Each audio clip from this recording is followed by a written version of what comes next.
Ұстаз, толық намазға қалай келуге болады? Толық намазға намаздың ләззатын сезгенде келесің. Намаздың ләззатын неден сезесің? Кішкене тәкаппарлық бізде бойды алдырған кезде адам намазға тұра алмайды. Тәкаппарлықта мендік іште болған кезде тәкаппарлық сіз намазға толық келе алмайсыз.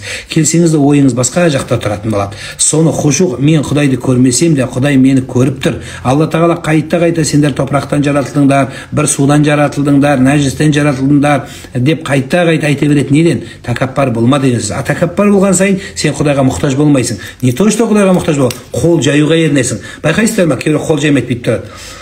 Бүйтіп, неге? Өйткені іштегі тәкаппарлық өлтіріп барады. Мен Құдайға мұқтаж емеспін деген сөз. Менде өзімде бәрі барды, қолды бүйтіп менсінбей тұрады. Неге? Өйткені анау сенген нәрсесі бар бұның.